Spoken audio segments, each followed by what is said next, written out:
nwoke mụ na ya bi na-eje obodo oyibo na-ebu ete afịa. This guy na-agwa unu maka ya, ọ na-azụbu afịa ahụ na-egolu from ndị mmadụ maka na ya nwa na-alụ ọrụ na-eme ọfụma yaba na and na ndị befe nọkwa ọfụma. So maka na ndị be ha nọ ọfụma na ya adịghị yuzu ego ya na-alọta anya ha na-ese evie na bifo nya anụba dị na-enwego nnekwu ego bifo nya wee nụba this guy. So nya wee bata ịmagonu na-enyeli ya aka na-eje na shop ya fụsịa na many of them na-agba afịa na-agba China na-ejecha obodo ọzọ na-egbu ete afịa mana di ya so na ndị na-eje egolu ya bụ afịa. Ịgbago nọgide na-asị ya na ọ bụkwa ndị na ya nwere ezigbo ego kịta na ya ga-esi ibi ejebe obodo oyibo. Ya sị ya na ọ dụkwa mma at least eje kete once na nwaanyị solu ya eje ọ bụgodo unu in future na fa decide anya na ụmụaka nwere ike nọzala obodo oyibo ọ na-eje na-abata. Ọ sị m ndị ebile ego gbogo bile ego gbede na nwoke bitenwuru ego ọ ga-etinye wee jebe obodo oyibo ya wee jesi n'ego ya dopere na mgbafu ya amụgo ụmụ na abụọ wee nye di ọkpụrụkpụ ego o wee tiwe soro ibi ejebe obodo oyibo. Ọ sị m ife bido gbanwee esoro na ndị a na-agụnye na ịmagolu ji ego na-eme ọfụma. Ọ sị m ihe a na-aga o mana na ọ gbara na di ya chọọ ije obodo oyibo in 2 weeks time. Ọ sị ya nọ today ka ọ ga-eje and today ọ ga-ejezi bụ olu nọ na nke enyi ya nwaanyị 2 weeks before jebe obodo oyibo. This girl ya na-agwa anyị maka ya na odugoli eje obodo oyibo twice. Then ọ nataba o ọ kwụsịkwa na nke the girl nọkwa 2 weeks or 1 week before wee napụta ya. Ife a ka this man ji eme. Ife a ka this man ji eme. Ọ sị m na o nwee one day die gotelie gift ya fọrọ ya gbaba egwu che na gift ya wee nenezi enye ọ bụ na ife a abalị arụ ya wee si die na ife a bụrụ izizi igogolu m akwa na ịma my size ka ezi ihe iji go nnọọ akwa ịnọ ise akpụkpụ nna igoterezi size m kedu ụdị mistake i mere ife. Ọ sị m ya ga-echighị azụ ka a return ọnya nna anyị bi na echere dị eche ya gbara na-enyi nwaanyị ka o gotere mistakenly wee bunete ya n'ụlọ. Ọ sị m this girl na enjoy die ụna agba nke bụ ọchụpụrụ nwa mgbe gafa na be die na die gwara ya na ya ga-anụrụ nwaanyị na mgbe ya na-agwa anyị ihe a na ya jizikwa ụmụ na-anọ na ya nụbe nwaanyị.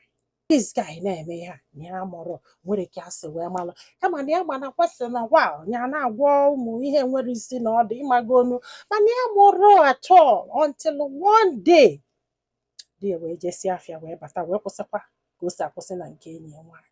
Fana bụ wee na-ekruzo wee gaba klọb wee gbasịa klọb wee na-anata na isi ụtụtụ wee nwee ife mberede okporo ụzọ. Wee bulu die wee rọsh anya ụlọ ọgwụ.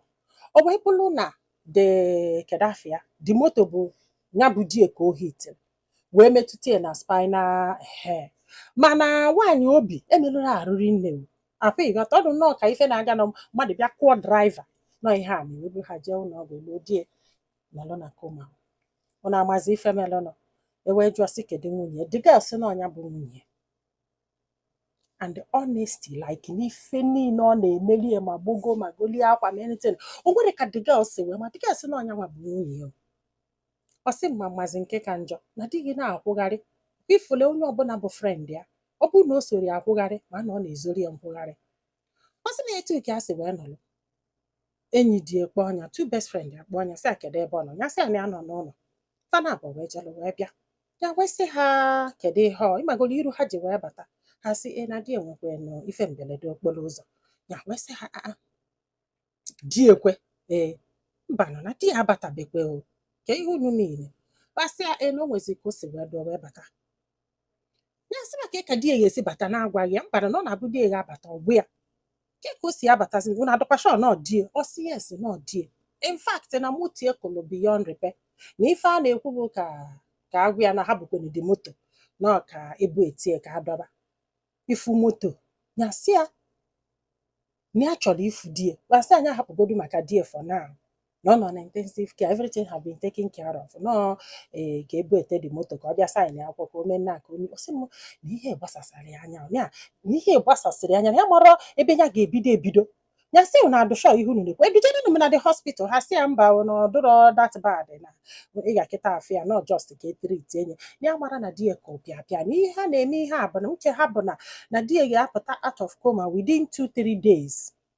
Ama m na-aghọta ebe fa na-eje ya ka fa na alagbu ya na enwere ife ya na-eche ya weta telefon wee kpọọ nwanne di wee sị nụkwala ife na-emenụ nwanne di tie ntatie nke mana nwanne di nọ Lagos nwanne di wee sị ya na ya ma mbịa nwụzi o na ọ ga-abụ in 3 days time na o nwere ka o si wedoro ya nna anyị bie kedu ma ọfụ gị anya sị ya na ya ka afọkwa ya na ịmara ifefa na-akọ ịmagolu ya dị surprise ya wee kpọbazie enyi nwoke the next day enyi nwoke ka na-akọkwa ihe ọ na-akọ ya wee kwado wee jebe bie elu ọkwụrụ n'ọnụ ụzọ ya sị izukọgo m di m nkịta na otibe mkpu ndị mmadụ agbakọ ọhịa o wee kpọọ dị ọda ga-ahịa ha kwụrịkata fụzi a na ya dị serious na o nwere ebe a na-eje wee duru ya wee jebe ụlọ ọgwụ sị m nne ya lute n'ụlọ ọgwụ wee fụdie ebe ọ dọ wee nọrọ na-ebe akwa ka ya na-ebezi gwa nọọsụ pụtasị ya madam ịbịago nya atọ nọsị o ya sị kedu onye ọ na-ekwu maka ọsị anọ nwunye na ọ naba yesterday ya da na na ọ ga-abịa this morning ya sị ya nwunye ọsị onye afọ ọ gwara unu na nwunye ọsị yes na nwunye nọọsụ na akwụkwọ m everything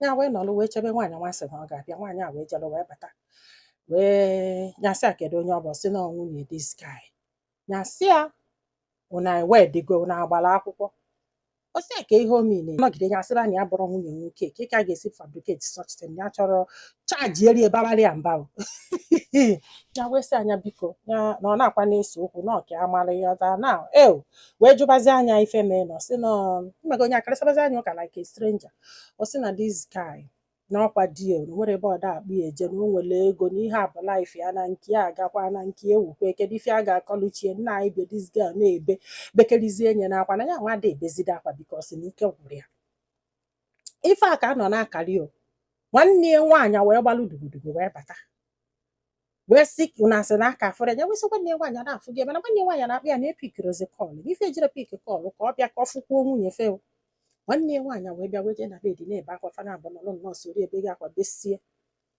o wee jụbịa sị ya kedu ife dọkịta kwuru kedu surviving ya ka chances onwe ya wee sị ya na nna nwunye ka ị jụọ ya ọ sị ya sị ya na nna nwunye ka ị jụọ ya o wee sị ya the girl si na ịbụ nwunye ọ sị na ya bụ nwunye ya wee sị ya kedu ya nwanne di na-ajụzi ya nke a wee sị ya isi na ịbụ nwunye emego ego unu agbara akwụkwọ unu emelụ nna ọ sị mbanụ na onye na-anụ ya na onye na-edu ya eje evri ọ sị ya mana ọ na-edu ya eje evri bụ egbode ọnụlụ ga anụ nwekwe ndị odu wee bịa wee nụ ọ sị mba na okwe gị nkwagbu ihe anyị na a na-akwadozi ka a bịa mee gị ọ sị m nwanne ya nwaanyị wee sị anya nnukwu onu ya amụgbafe ya ntị na-emie nna anyị eme ibie na nne nwunye ka ị nọ na-akarịsị ụka na legal wife ya ka ọ bụ na faji ụmụ na-anọ onye gwalụgo shikomoshisirinshifu ebe zuzulupụ ebe a bido kwabazi anya aka ịgbagoro na-akwụ ya ka etu ka asị na anya mmiri na-adịsịsị ya n'anya anya mmiri na-adịsịsị ya na nwanne di ya hapụzi adịghị agbata maka di ya na-ayụ ya sị ya biko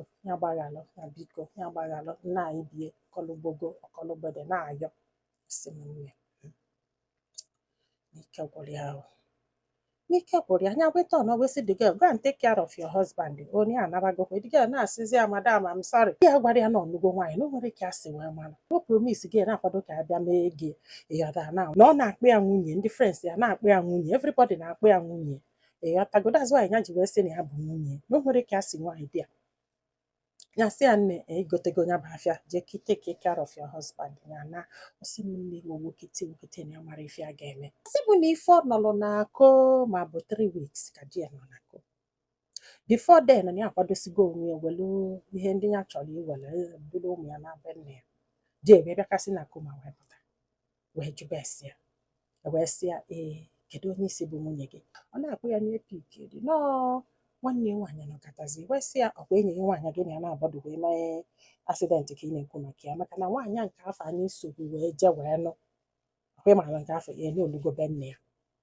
ọ sị m this man ikekwụla ọtọ gwu ya ala bụ ya n'ụlọ ọgwụ ebe afọ nọ ọkpọli ya gbugo ọkpọli ya gbede na-edeli ya test si anyị akpọzini ya ya kpọba nwunye nke afọ oduje obodo oyibo maka this girl nọzi ebe aka ya nọ wee malụ ma etụfasị eje obodo oyibo ma etụfasị akwụghalị aga the best expensive hotels niile fe ejesigo the best expensive club niile fe ejesigo just welu know this girl na-ebi ndụ o kwesịrị ibi with nwunye. What is wrong with some of these men? Kedu ife bụ nsogbu unu? Ọsị bụ nne na ya nọ be nne ya kpatakpata ya agbakọ ego niile o ji ya tirie na biznes tinyekwa onye ọmụrụ ọ ga-amụta sendị alịa sị ya mgbe ọbụla iji wee du redi kwụọ m na m ga-enye gị taịm ka isi na hospital nata ka ị wee gbasaa. Ọsị m ụzọ enwe egbe zie Nwugo, zie Okeke, ozie Okafọ. Ọsị bụ na bọsị ndị friends abịa nya akwasịgo fa mmiri ọkụ. Mgbe ife a gwara fasa na unu dufere nya mara ife a ga-eji unu mee. Unu batabe m nsie nri unu na na-eri. Unu batabe m nne respect unu ka di m. I cared for you guys like my husband.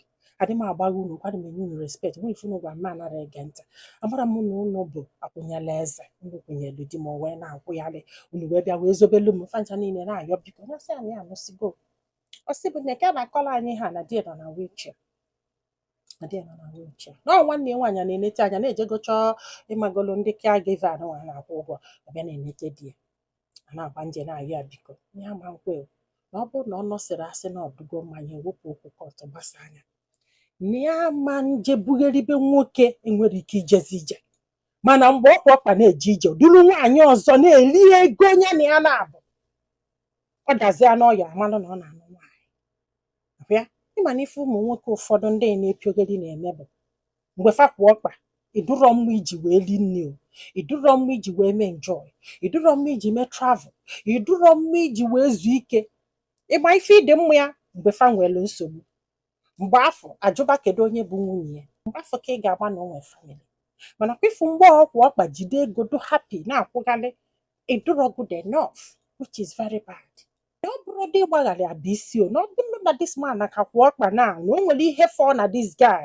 Ya sị ka agbaghalị ya at least ka a monitọbazi anya so bie mkpakọ do sure that na ọma nsozi nwaanyị ọzọ ka a nwee ike lite sọ. Mana anya nwe ije bugheribe nsikpobe amịrị fichebe ike fichebe imi mee nna amị ibie panye patuo na anyị maka na ya na-anụ dị ya ama mme ya. Na this guy nyere the whole details and ya record ya. Nye ada anọsị ma fụọ na a ga-eji wee so onye afọ gbaghalụ. Gwa m ebe nwaanyị a ga-ebido wee gbaghalụ gị na. Ebe ọ ga-ebido gbaghalụ gị bụ na ide eme ọfụma onye ga-ege iti na biznes ga-emebe ọfụma mana ọ dịrọ mma ime enjoy. Na voice note elusigo 100 na phone enyi adịghị gesi. Ya chọrọ ige. Kedu ebe ọ nọ? Kedu ebe enyi nwaanyị nọ? She have moved on with another man. Ya nwa bịazi anyị ekpobe amịrị pịchara. Ya ma nne. Unu mara ji ife ya mee. Segwu ya na comment section. Amụrụ m ife m ga-agwa gị maka na amụrụ m ebe m ga-ebidobe. So ọ gị nwa ma how deep that pain said. O lili m ọnụ. Afụrụ onye akọla afụrụ ife okwu. A na-akọghịrị. Ndị be anyị, daalụnụ ka ọ dị n'ụbọchị ọzọ.